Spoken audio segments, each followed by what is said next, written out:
Hi, and welcome to the Miami-Dade Chamber of Commerce Member Connection. I am your host, Eric Knowles. And before we get started, a word from one of our supporters. Miami-Dade College has career paths in anything you want to be. What's your story? Be global. Be cutting edge. Be inventive. Be investigative. Be a hero. What do you want to be? Be the best. Be you. Be MDC. Hi, and welcome back to the Miami-Dade Chamber of Commerce Member Connection. I am your host, Eric Knowles. You already know the deal. Here, building black business. Here, building minority-owned businesses. Here, building women-owned businesses. And I'm excited. We have a gentleman here that helps you build who you are. And that is none other than Dr. Issac Carter. How are you, sir? Oh, I'm excited to be here. So thank you for having me. I got a chance to watch a few of your episodes and preparations, so I'm really looking forward. So you know what we're doing. I'm looking forward to this conversation, definitely. So tell us a little bit about yourself before we get into the nitty-gritty of who Dr. Issac Carter is. Yeah, I mean, so I'm originally from St. Louis, Missouri. Okay. Proud son of the Midwest. Okay. And moved around a little bit and relocated to Miami. Okay. And about 5 years ago, my mom, dad, and sisters also relocated to make Florida their home. So all my family is here. And got out of that Midwest cold. Yeah, St. Louis, and I lived in Chicago for a long time. Okay, you only shovel snow for so long, but when you realize you can go somewhere else and you just shovel sand. Might have to deal with a hurricane. You know, well, have you had to deal with a hurricane since? Oh yeah, Rita, Wilma's when I first came. Oh, okay. First moved here. All right, so you've been acclimated. I've been acclimated, and I wish those who have experienced the damage I wish them it's really best in love. But bless my family, we have been able to maneuver or just be in place where it doesn't. Where you haven't had to. We haven't had the difficulties. Direct impact. Yeah. We do live in. I guess here lately with the storms, and that's not what we're here to talk about. But we've been blessed here in South Florida. Mm-hmm. And so you moved to South Florida. You got a PhD in comparative cultural studies from Florida Atlantic University. Okay. Yeah. And your whole focus, you got several focuses. I guess. So, you don't just talk about the different focuses that you do have. To back up a little bit, my bachelor's degree in psychology, master's in counseling. Okay. And that's when I first started getting into the training world after I completed that work. Then when I added the PhD to my work, then I began to think through, like, how can I help individuals and ultimately teams and organizations be better? And I feel a lot of that work has to happen within. Okay. So I built Coaching Imperative with the idea of how do I help people deal with emotions, understand emotions better, also understand how culture influences how we think, how we feel, how we react, and put it together to leverage it so we can help leaders be better leaders, help teams be better teams, help organizations create a sense of well-being and belonging so that they can be the most successful at every stage of their organization and every stage of the organizational staff members. Because if we have a healthy, engaged, committed group, there's no end that you can't get to. There's no goal you can't achieve as an organization. So I try to help bring out that in people and their performance, and try to get them opportunity to be the best version of themselves. What would you say is, when it comes to that, I mean, I think for the most part, we wake up and we want to be the best version of ourselves, but what are those things that impede and keep us from realizing, Maslow's theory? Hierarchy, yes. Well, I think there's some pressures on us in society. We see certain type of leaders, and we think that's the only mode of leadership. And a lot of times we see leadership that might be authoritarian or very individualistically focused. And that, if you're not made that way, if you don't really believe in that value, then it's really hard for you to be a leader in that mode or in that make. And then so between not seeing a diversity of types of leaders, also have the self-doubt in your head that people come up and try to challenge you on your views, trying to challenge you on your skill sets, trying to challenge you in the direction. Sometimes that creates negative self-talk. Okay. And then we have our own expectation that sometimes we're not willing to be as vulnerable as we need to be and as honest with ourselves as we need to be to really help us be better. When we look in the mirror, you might say, oh, I'm looking good today. And you put on 10 pounds but you don't say that to yourself. Right. But so in my work, I try to put the honest mirror into people's viewpoints so they can see themselves as who they are, but also create windows so they can see the possibility of what they can become. And again, as you say, you're looking in that mirror, the 10 pounds came on, but you're kind of ignoring it. Yes. And then I go back to something else you just said, in terms of leadership. You have those authoritarian type of leaders. And then you may have those who report to you challenging your type of leadership. Talk about that a little bit. Yeah, I think so. I think leaders are in a difficult position. And if we look at what we have going on in our world today, you looked at the rates of disengagement of workers, looked at the Great Resignation. You look at this culture that we are in a down spiral in terms of emotional health and well-being. If you look at the Surgeon General's reports, we're in this epidemic of loneliness. And then we have incivility and hate that continues to grow in different cycles over the last decade or so. So you as a leader trying to manage people's personalities, people's hopes, people's dreams, it's a difficult task. Yeah, and sometimes I say, and I'm sure a lot of leadership probably say one of the hardest thing of running an organization is managing the people. Doing the task that's easy. That's easy task. Yeah. But to your point, the mindset of those who work for you. Talk about that. How does a leader, I guess I would say, motivate? And can you motivate someone, or is that something that's innate in that person? Well, I'll say this. I think definitely you can learn how to. If it's not innate to you, you can learn how to. And it starts with relationships. See, a lot of times in organizations, people are arguing and challenging each other over the power within the organization. Who has the power to do this and who has the power to do that? What I try to do is help people discover the power of working together. If you build sound relationships with your staff and you care about them and their work, but also care about them and their families and their children and their parents that are living with them. And if you're really in tune to their whole life, people will naturally become more empathetic and naturally want to follow somebody who's taking care of them. Right. It's when you're not being taken care of, when you feel like you might be taken advantage of, or you're ignored, or you're not given the opportunity you feel you should have based on your skills and your merits, then it creates a little dissension within the individual mindset.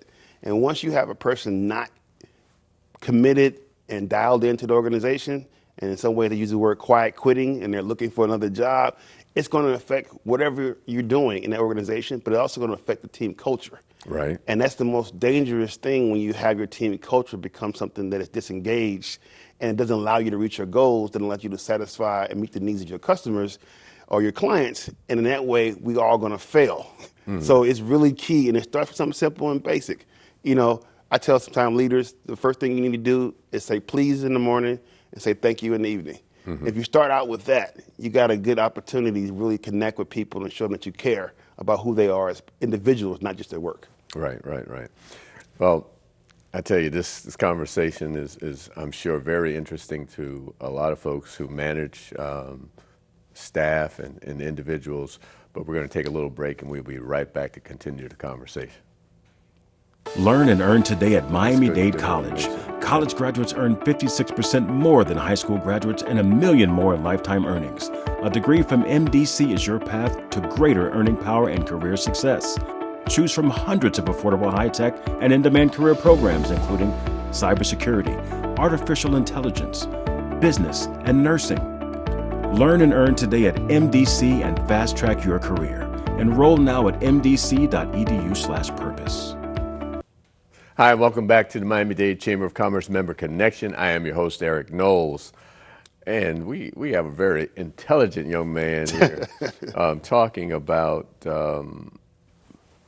basically leadership and how you engage not only with your staff, but how you engage as a leader. I would even say in the community. Oh, definitely. Yeah. And I think that what I try to do in using emotional intelligence, cultural intelligence, is to give people an opportunity to become the best version of themselves, but to do it in a way that allows them to build connections with people and authentic relationships that can actually help you grow. So one of the things sometimes leaders or teams may struggle with is bringing in outside resources. Sometimes they may struggle with people who come in with different talents than they may have or possess, and they feel like threatened by those. Okay. I try to help people understand that's the best way to put a team together. Put talented people around you and to be successful.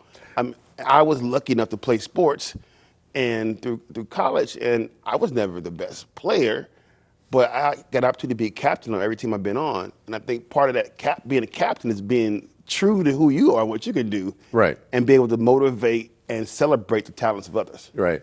You know, that's an interesting point that you bring up. You know, I had the pleasure of working for the Miami Dolphins for 15 years and working for Wayne Huizenga. Okay.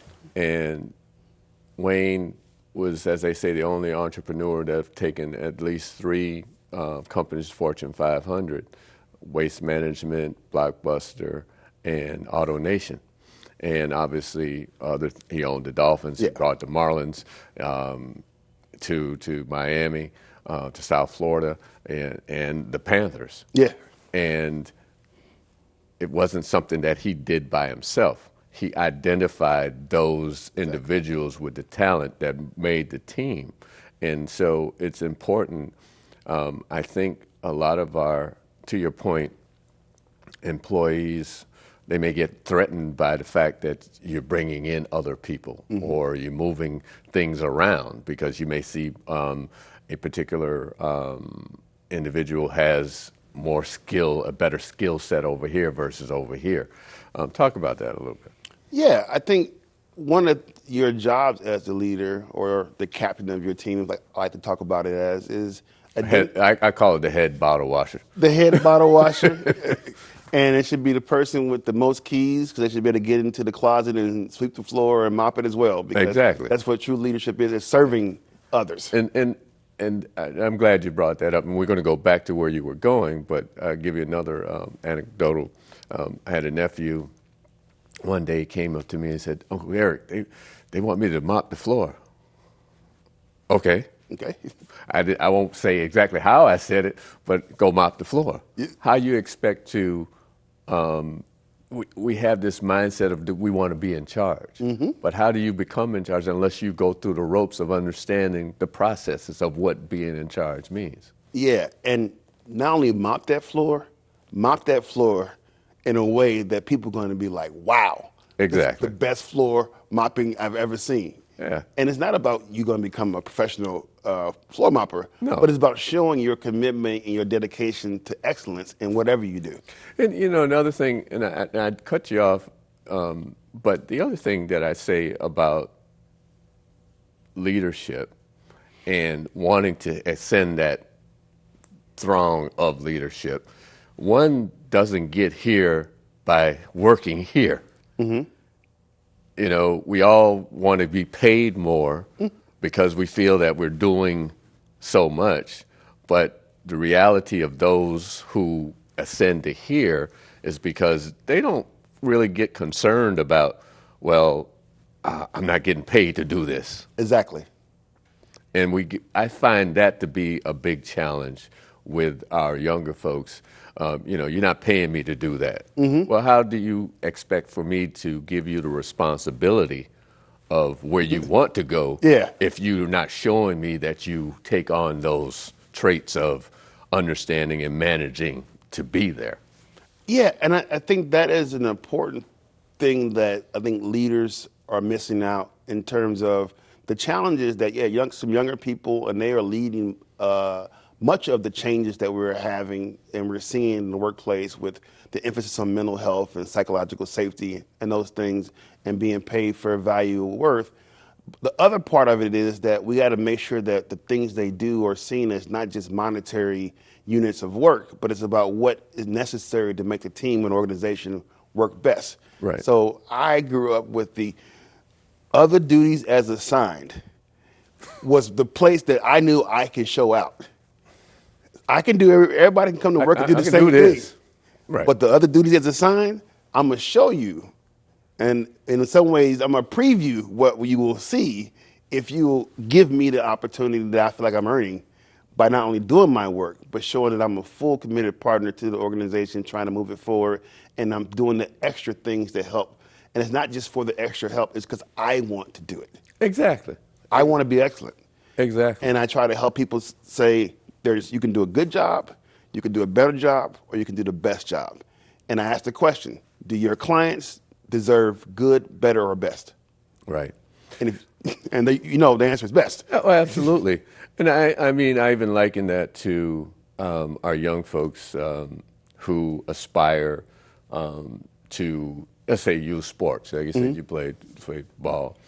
And you have those who have the mindset, I'm going to go to the best college, or I'm going to go make it to the NFL or the NBA, but don't have an NBA or an NFL mindset. Yeah.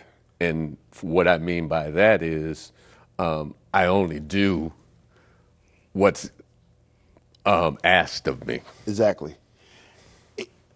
I have never heard someone who is an all-time great or like Mr. Heisinger in terms of what he was able to accomplish with the Fortune 500 companies or some other athlete or mogul say that they got there by doing the bare minimum. They always talk about they want to do the best job and go the extra mile because that's what they feel they need to do to get the thing they want to get done. It's not about, am I being properly compensated? They seem to have a belief in themselves that if I do this stuff and do it at a rate that is so excellent, all the other things that come with that will come. And again, I have to use myself as an example. When I started with the Dolphins organization, I really sold myself short in terms of because I really didn't understand the makeup of what the sports world was. But because of my work ethic, and actually I left the organization because I was recruited by American Airlines. And when I came back, I was given more responsibility than I was there before. I was fortunate to be able to come back. That's something in itself. Exactly. And then, again, be given more responsibility. But again, that comes from a mindset of it's not about what's happening now. It's where I'm going to be in the future. Exactly. I mean, even an example, I like to cook. And when I make meals for my family, I'm not trying to make a mediocre meal. I'm trying to make the best meal they have ever had. Right. I want them to say, we don't want to go to no more restaurants because what you did in that kitchen or on that grill was something special. Right. And I think that sometimes people do sell themselves short because they're not willing to thrive for excellence.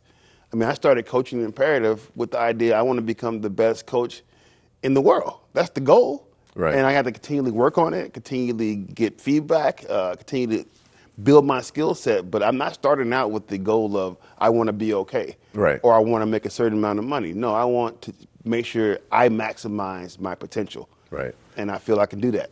Well, this time is run. I mean, this is shot by, and that's why I say I truly get excited about our members coming in and watching and listening and learning from you. How can someone get in touch with you? You can find me in coachingimperative.com. You can also email me directly at ISSAC, because that's how my mom spelled my name. So 2 S's, 1 A, Isaac at coachingimperative.com, and you can find me there as well. I'm on LinkedIn, I'm on Instagram and Twitter. I'm also use those same handles, Isaac M. Carter. You will find me. It's actually the best SEO engine in the world because no one spells their name like me, have the middle initial M, last name Carter. This has been the Miami-Dade Chamber of Commerce. I want to thank Dr. Carter reach out to us at m-dcc.org or call us at 305-751-8648. This has been a great conversation. I appreciate it. I thank you very much for having me. Absolutely. Appreciate it. Yeah.